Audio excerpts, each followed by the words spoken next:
Hello, everybody. Welcome again to the Leadership Longevity Podcast. Today, I want to introduce to you a well acclaimed and accredited menopause coach. And before we bring her onto the show, just to give you a bit of background on who she is, Elizabeth is actually somebody who grew up in Toronto, which is in the vicinity of where I spent a lot of my life.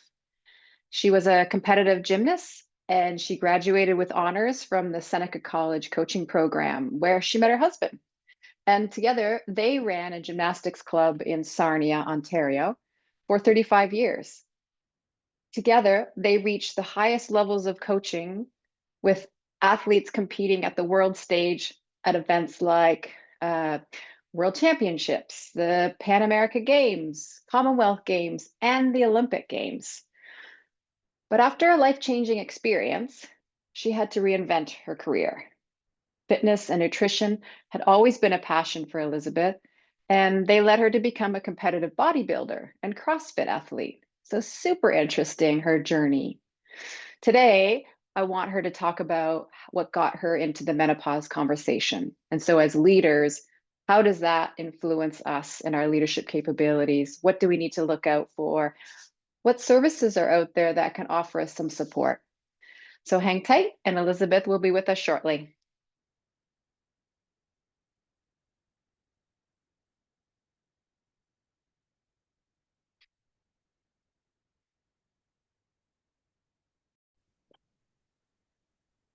Okay, tribe, as I promised, you're going to meet and listen to and hear and watch, depending on what platform you're on right now, an amazing woman who's gone through her own transformations and she's bringing her real life experiences to life here, plus all her high performing experience, her trainings, and now real life help with some of the clients that she's been working with.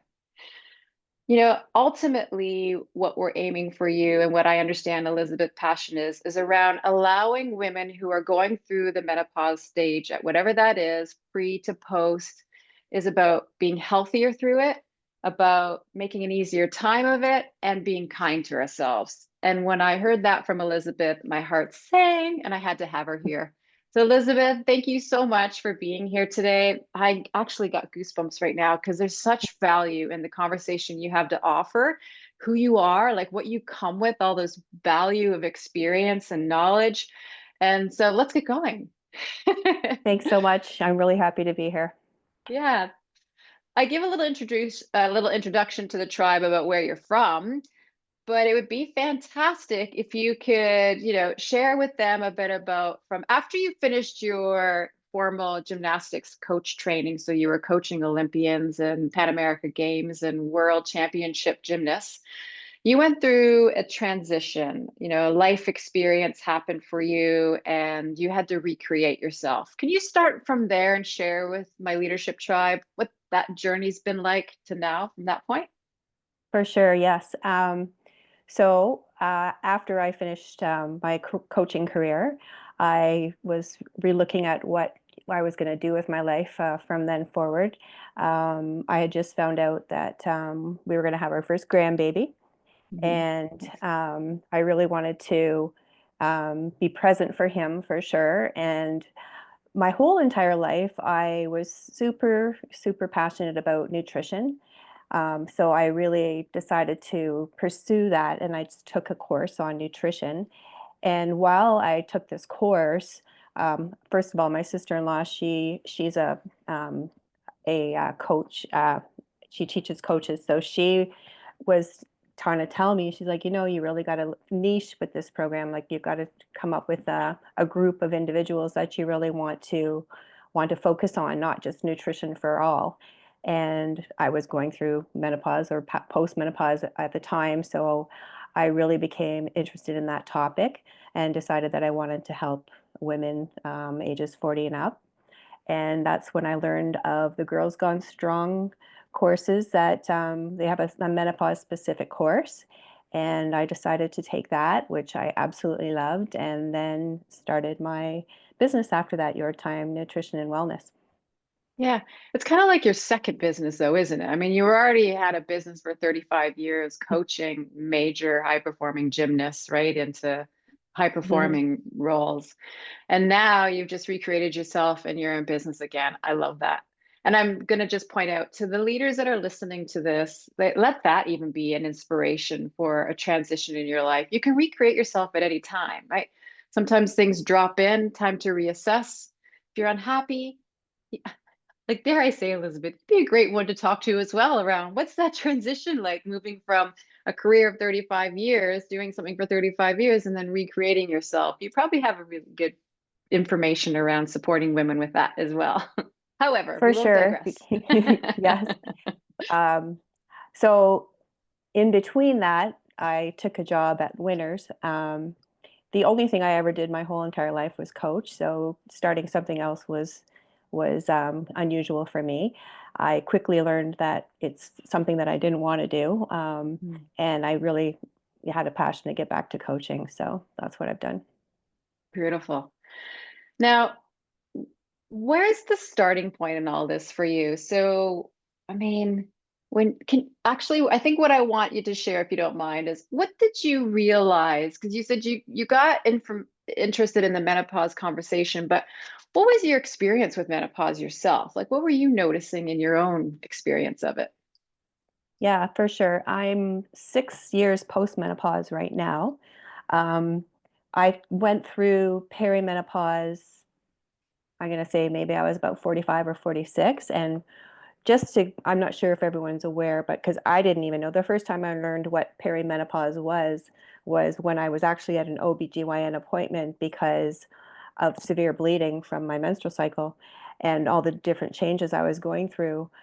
And all I knew was the term menopause. I didn't even know what perimenopause was. Well, perimenopause is the years leading up to menopause. It's when you're going to go through all of those hormonal changes, and when the symptoms start to come. And then you're actually only in menopause for one day, and that's the one day that you've gone 12 consecutive Mm, months without a period. And then after that, you're considered postmenopause. So overall, I can't say that I had a horrible time. I did have the severe bleeding and some symptoms associated with that, but um, I was in shape all my life, so I think that really helped me. But later on, I started to, with being a competitive CrossFit athlete, I started to develop a lot of joint pain, and I had two shoulder surgeries, one in each shoulder. And I think it was all, estrogen has such protective mechanisms over our body. And when it starts to go down, this is when we experience all those problems with our body. So I think mm. those are the main problems that I went through with menopause. Being 6 years post-menopause now and adopting the lifestyle that I teach in my programs has really helped me. That's excellent. Yeah, you mentioned wasn't until you actually started did you understand what peri and that menopause is actually one day. That's like news for me. I'm like, well, that makes sense because you're either before it, then it happens, and then you're after it. Yeah, but yet they call it just menopause. So much for so many women for us to learn. Okay, so I think what I'd like to offer some of the leaders right now is can you speak a little bit about what might be some care tactics for them inside that peri phase and how do they self-identify? Like what are they looking for? Are you able to offer something or some s- signals or symptoms around that? For sure. So things you want to look for in perimenopause would be obviously your cycle starting to change. So different changes there where sometimes maybe your cycle has been consistent all along and then all of a sudden it's not. It can even start to go away for a couple of months and then come Mm, back. But this is when you're really going to start to find your night sweats and your mood swings and your sleep disruptions. Those symptoms are big in the perimenopause stage. And later on is when you're going to get into maybe a little bit more troublesome symptoms like high cholesterol and some um, some some more serious symptoms like osteoporosis and that. mm. So, but those are the types of Wow. things you would look for in peri anyways. So working alongside my doctor, there was, ticking boxes. Like there's a, now I forget the word talking to you right now, but it's the symptom that is pre-osteoporosis. There's a word for it. I can't remember what it is. So I ticked that box, right? And then there was the cholesterol issue. So I had to go down the journey of, is this genetic cholesterol or is this hormonal issue? Like there's so many influencers there. And it really does start to get convoluted because on top of that, there's women who will have ADHD or trauma symptoms. Night sweats has always been a thing for me. It didn't like get worse or better during. So there was all these things that started stacking. And now I'll be honest, I just got a little lost on what's the menopause and what's already something that's symptomatic of something else. So there was things that have started to overlap. I find that when I started talking, to someone like you who could help, you know, help me think it out, help the clarity and designing and getting noticing what's clear, what are all the symptoms, and then kind of filtering out what is actually could be aligned with menopause and how to sort those. That's where coaching I felt was a big asset for me and still is for me in terms of that. Okay, so we moved from Perry. We have the one day where we've had 12 months of no period, which was monumental for me, oddly enough. It was a milestone moment. I was waiting. Like at this point, I'm like done with all the little symptoms. Let's just get this done now. And then now I'm back into, so I'm 2 years postmenopausal. I have no idea how long it's supposed to last. Do you have any like what can you offer us in terms of what do we have to look forward to now? Well, actually, I'm finding postmenopause is almost like, hey, I'm here. You know what? I never will have a period again. Isn't that exciting? Mhm. Mhm. But again, there's one thing that I started to experience, which was very unusual for me, was anxiety and Mhm. just irrational thinking, and mostly about my adult children. Like every time they Mhm. get into a car, all of a sudden I'm thinking, oh my gosh, there's, and the worst case scenarios start to come into your head. And I didn't understand it at all, what it was, until obviously with all my training, I'm learning about that most of what we go through at this stage in our life is related to menopause, is related to those declining hormones. So that really, my healthcare provider said, "Oh, like maybe we can get you some medication for that." And I'm like, "Okay, that's not Mhm. going to help. No." Mhm. And I think for me, learning that it was related to menopause, that kind of helped me rationalize my thoughts a little bit more and be able to handle it. But in my programs too, I do teach a lot of stress management, which is number one for menopausal women, is to manage your stress. That's super important. Yeah, something just dawned on me, and it feels like it's going to be some post research that I'll be doing and talking to the leadership team and tribe about. There's symptoms that mimic ADHD, that lack of focus, brain fog, impulsivity, anxiety. There's like a little bit of a manicness, a little bit of into it. So it's interesting. Do you have at not a no expectation here, Elizabeth, but is there any direction you can kind of give us in order to start sorting that out, which is what is menopause? Or do we just look at it and go, here's a symptom? And let's just find healthy ways to work with them. What's your philosophy around all those symptoms? Yeah, I think when you look at your lifestyle, you can drastically reduce the effects of those symptoms. So the lifestyle um, things that I teach, with main one is nutrition, Mhm. exercise, and strength training. Strength training is so important for women going through menopause. Even if you're post-menopause and you've never done strength training before, I would highly recommend you start. Um, and stress reduction and sleep. Those things are so important. And this, we kind of go over some things that are sustainable. Because the number one thing is, if it's something that you can't sustain, then you're not going to do it, and you're going to feel like a failure. So what can Mhm. we do sustainably and consistently? And that's going to help overall. It's like there's no end game to this. It's like it's not something, a diet that you're going to start and stop, and a diet that you're going to, oh, I'm going to want to lose 10 pounds.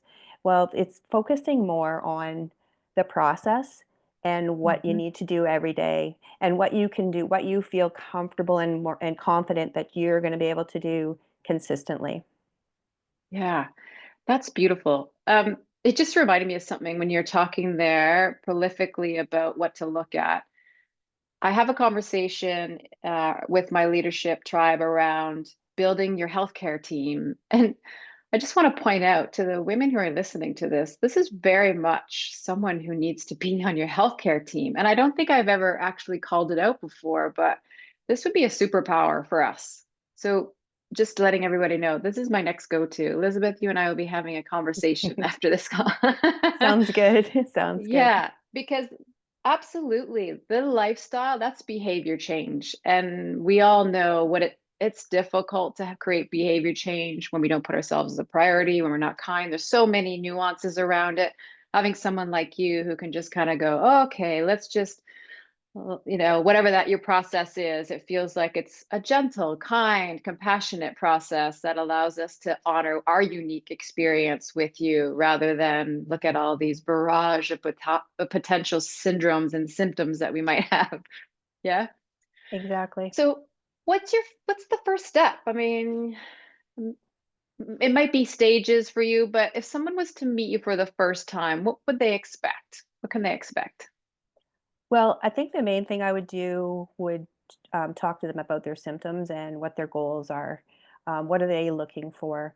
And meet them where they are because I like my whole life has been about telling people what to do and expecting them to do it. And Mm, I think at this stage, I want to empower women to do it on their own. I don't want to be, I'm going to give them the tools and then they're going to do it. So, mm, and I think I would ask just to find out what their goals are for sure. And then from there, we would talk about what the next steps would be and small little things. So, in the nutrition section, we talk about nutrition skills. So, slowing down and eating mindfully would be one. mm, Um, Adding protein. Protein is so important, especially to for women our age, and it's important that we get enough. Um, and fiber is another to make sure that your gut health is there and that you're taking care of your health that way, your gut. Um, and then the stress management, and we go over a lot of stress management strategies to help. So those are the main things in my programs that I teach. mm. And then we're just basically finding out what they're looking for and what they want, and then meet them where they are. Mm. Can I ask what's worked for you? What's What are worked the for me? specifics that's worked for you? Yes, as a Yeah, woman so who's gone through this. I think the main thing is to be more gentle with yourself. My motto for my program is gentle yet purposeful. So Mm, it's important um, to not be overly rigid and just allowing yourself to have those treats when you want. It's it's again it's as soon as you restrict, then you're going to want it more, and it's just getting away from restriction. So, um, just allowing myself to live and mm. not worry about what the scale says or anything like that. Is just trying to get into a stage of my life where I don't have that stress of worrying about those things that I used to worry about. Yeah, it's complex. I mean, when you talk about the topic of stress, I mean, there's so much that evokes that all the way from our daily jobs, families, could be our intrinsic, personal, whatever we've been up against in our lives that we're dealing with.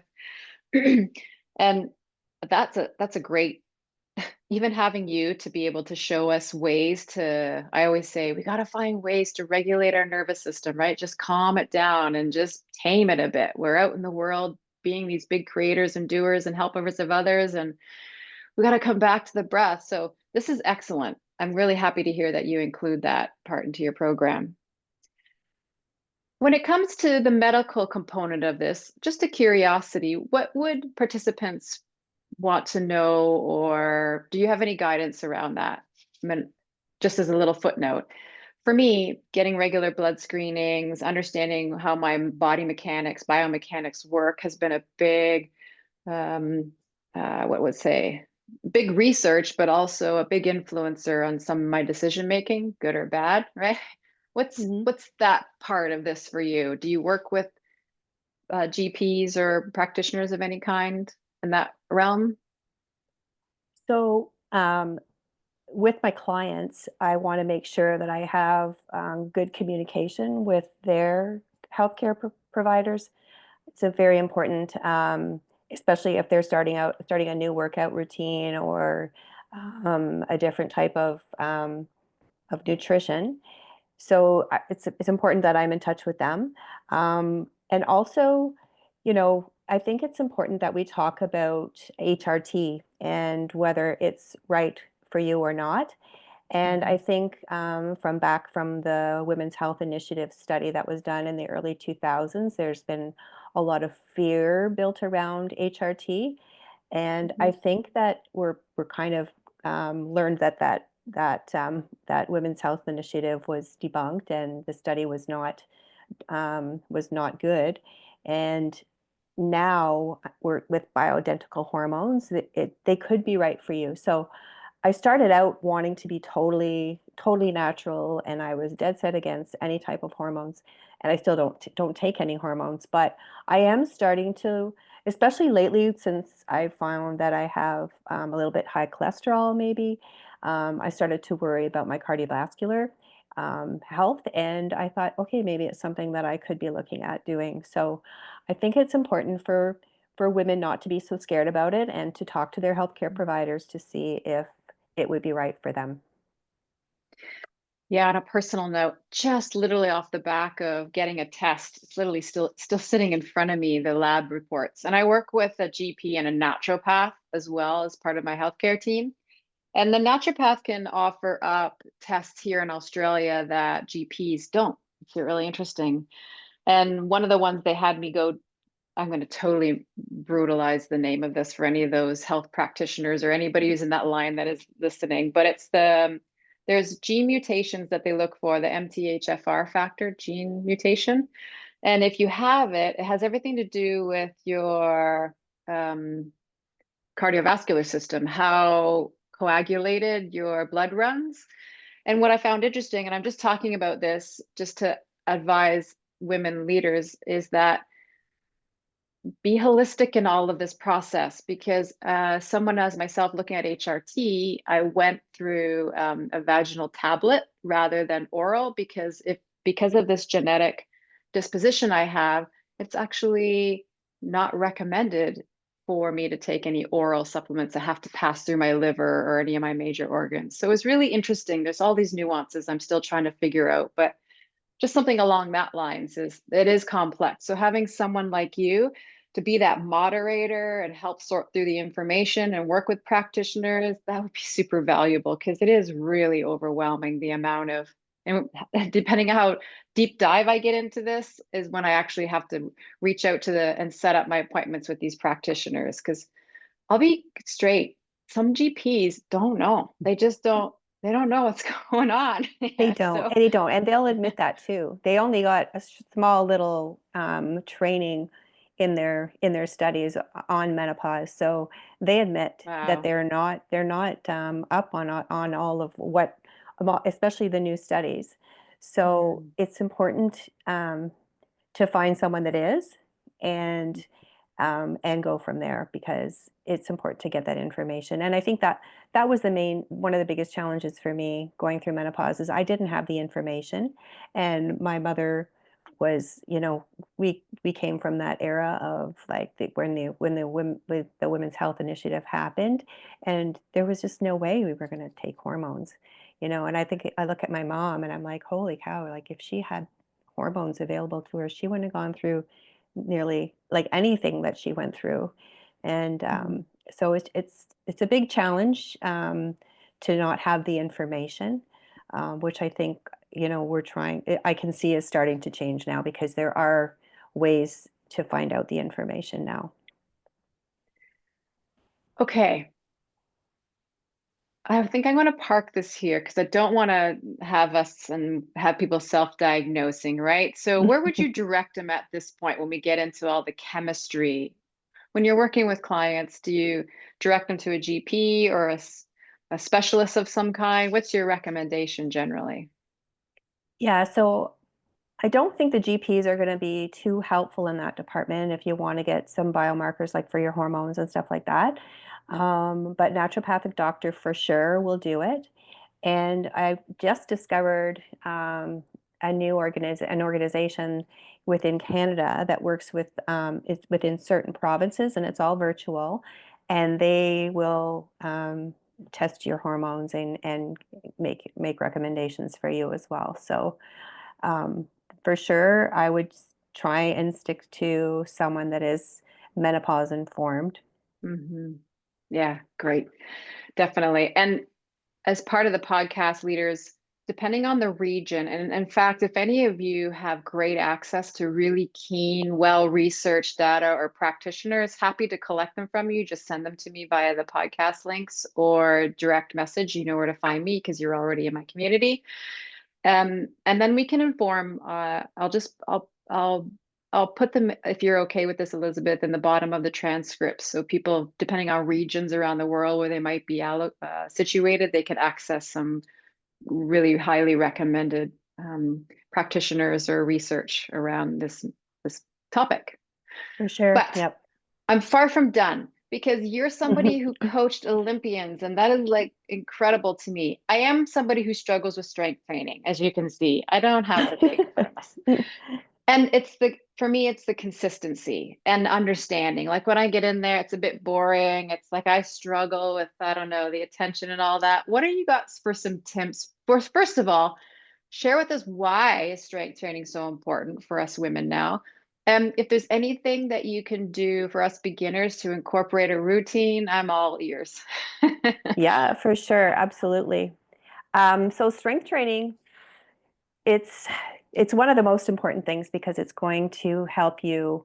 It's going to reduce the risk of sarcopenia, which is your muscle loss, and the natural um, aging process. So if you're doing strength with and resistance training, any type of resistance training, it doesn't have to be heavy weights, and more, especially at our age, it's more focused on strength, not muscle building. Mm, So you're not looking at overly doing it on protein and really building muscle. If you want to do that, that's great, but overall it's just strength training, even just grip strength, because as we age we lose our grip strength, and that is so important to keep. And just basically functional strength that's going to help you get up off the floor when you're playing with your grandkids and to keep you moving.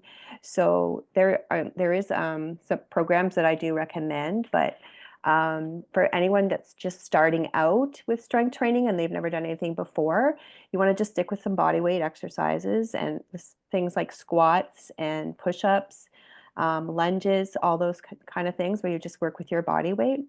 mm. Um, I would start with that for sure. Yeah, and I'm going to speak to the tribe for a minute here because what I notice about myself is when I'm not at the gym, these are things that we can do in our home, but I don't have that inner discipline in me just yet to do that in my home. But I find when I'm a member of a gym and I join their strength training or that type of exercise, then I'll go, right? Suddenly there's some kind of accountability or I don't know, relationship building or whatever that is, a collaborative effort that happens. So if that helps anybody here, it is, I found it super helpful to do it through a gym. Yeah. Yeah, for sure. I get that. Um, but you can't always make it to the gym. And that's especially one of the things that I'm trying to help women with is again, being with the all or nothing is if you can't get to the gym, then you're not going to do it. But, Mm. I even find myself, if I know I'm not going to have time to get my workout in that day, so throughout the day, I just drop and hold a plank for 30 seconds. Or, every Oh, time you go up and down the stairs, you do an elevated push up or something like that. So that's sort of the all or something, right? So you're going to get something. Something's better than nothing, right? totally. Absolutely. And when I actually, through between coaching calls or team coaching, I'll actually stand here and just do those like squats. Woo, woo. That's Do 10 perfect. of That's these. perfect. All right. It's better than just hanging out here, I figure. So to your point, one other thing I wanted you to just amp us up on a little bit more was you said that you believe menopause is an opportunity, Hmm. right? Rather than looking at us as a hard grind or a challenge or a deficit, even. Because I've even heard women say, oh, I wish I was a man. So share some of your mindset or points of view around that. Why do you feel that menopause is an opportunity? Well, I think it's an opportunity because it gives you a chance to relook at your health, Mm, relook at your life, relook at how you want it to be, this second part of your life here, and you also you have when you're our age, you have more time as well. There's things, well, for me anyways, I'm almost 60, so I know women start to go through menopause a little bit earlier, but it's a time to look at the how you want the rest of your life to look like, you know. mm, And it actually, your brain actually, when you're going through all those changes and your body is adjusting with the different hormone levels and everything, is your brain actually recalibrates. So you may find yourself thinking things that you would never think before, or mm, having a point of view that you didn't have before. And it's like, why I never would have wanted to do that before. Why do I want to do that now?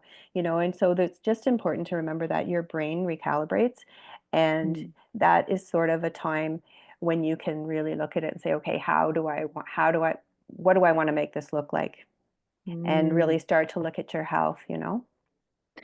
It's so funny you mentioned that. It's serendipitous. I had two calls yesterday with leaders, senior leaders, and they came back from holidays, right? So if anybody's listening to this, this is being recorded early February. And in Australia, a lot of people take, mid-December to most of January off if they're in that leadership space, if they can.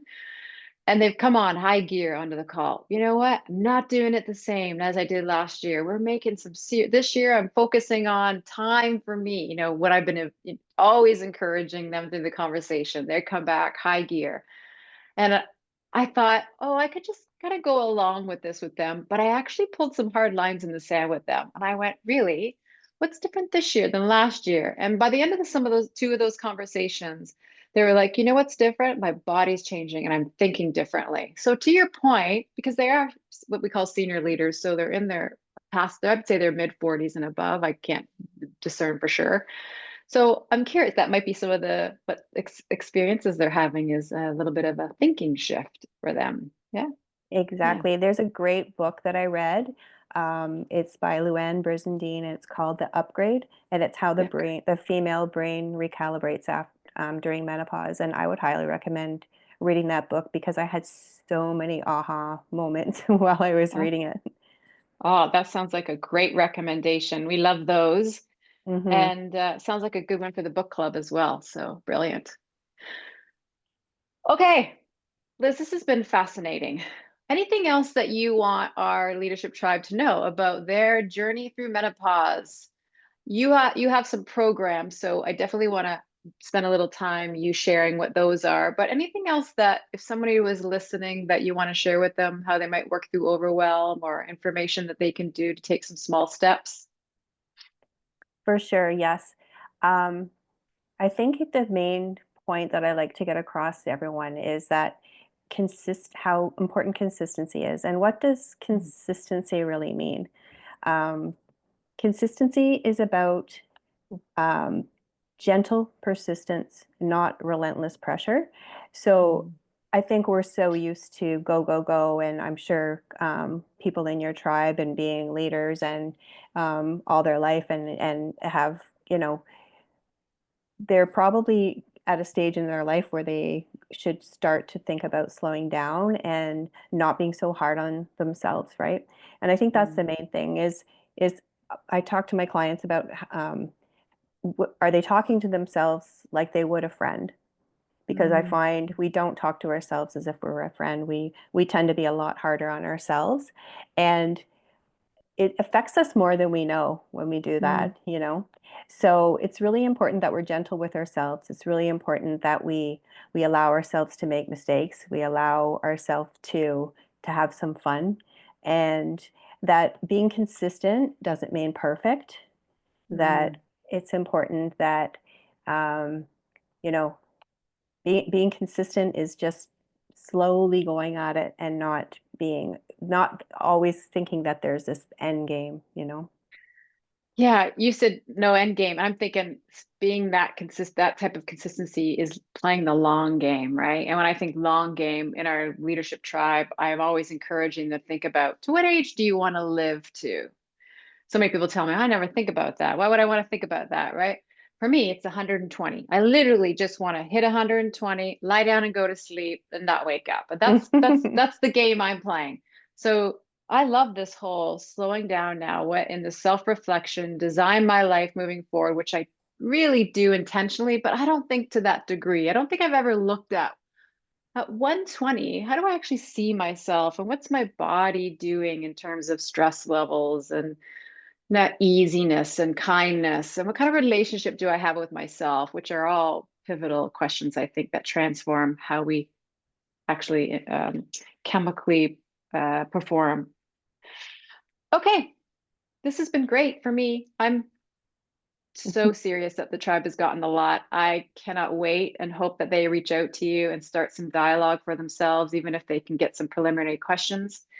Now, if you can just give us a light touch on, I know you have some really valuable programs that you offer. Hmm. Um, are, what are your top three that would be great starting points, maybe for this tribe, this leadership tribe? Yeah, for sure. So I offer one-on-one.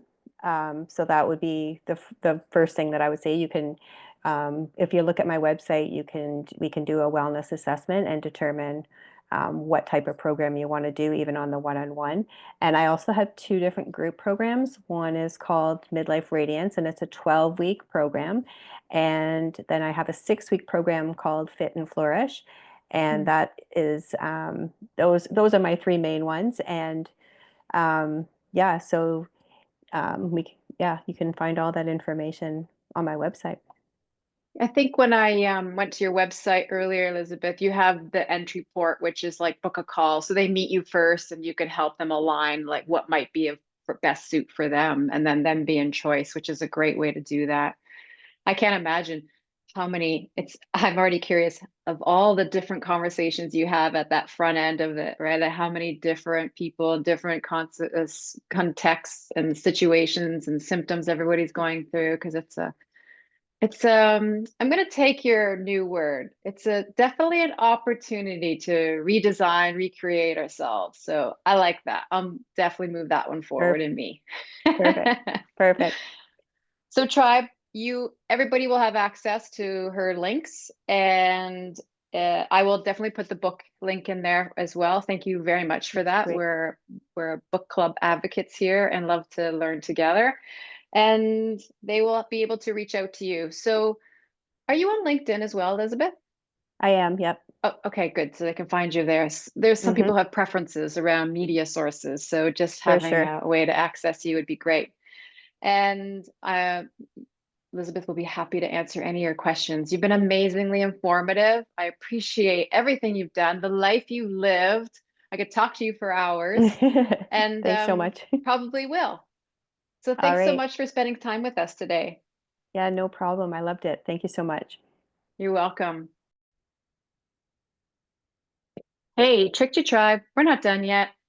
See, my menopause brain had me totally forget what all my leaders actually want to hear from my interviewees, which is we have three questions for you that we want you to answer, Elizabeth. Are you in? Fire seat questions? For sure. Yep. Awesome. The first one that we're curious about with all our interviewees is what age are you wanting to live to your life to? Oh, that's a great question. Let me think. I don't really think I have a number. I think I would just want to live as long as I can healthily. And yeah, and I want to be able to do the things that make me happy. I want to be able to work out until I'm 90. So, and play with my grandkids and be there for them. So I don't really think there's a number, but as long as I'm able to live healthily, I'm good with whatever age that is. Wow. So it's quality of living for you, hands down. Yep. And I heard in there, what will that allow you to be, do, or have? And that's that quality time with your grandbabies. Yeah. Mm-hmm. And Yes. mobility. I remember you mentioned earlier in the podcast that mobility was important to you as well. Yeah, extremely important. And I find even like I actually one of my sister-in-law said to me the other day, I really need to get on this strength training because I couldn't hardly get up off the floor the other day. So, and she's Mm, someone that has never strength trained. So, starting early, I'm going to say is probably the best for the listeners out there. If you can start yeah. early, the earlier you can start, the better.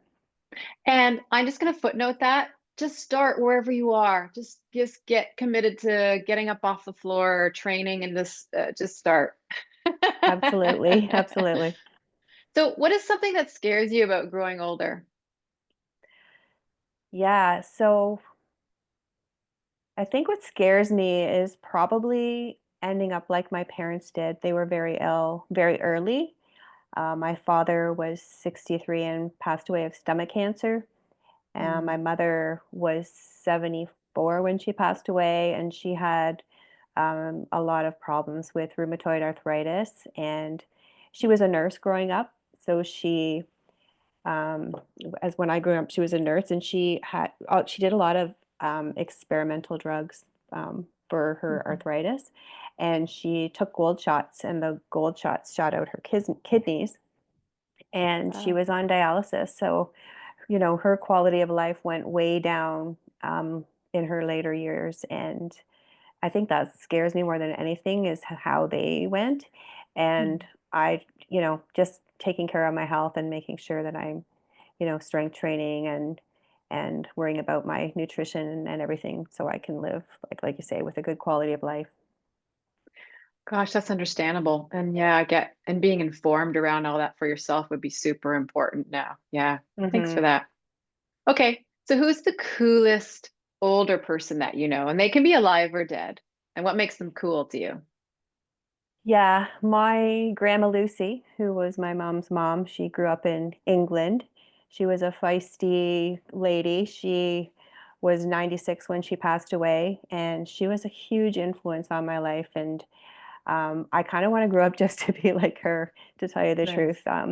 She she was, and I want to be to my grandkids what she was to me. So she would probably be the coolest one for sure.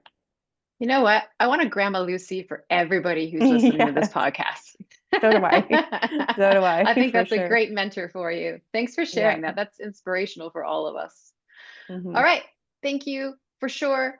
This time, the end. I will see you again, Liz. And the tribe, you will definitely see Liz again. So take care of Awesome. yourself. And until we see you next time, All right. You take live care like too. live like Grandma Lucy. I will. All right. Bye bye. Ciao for now.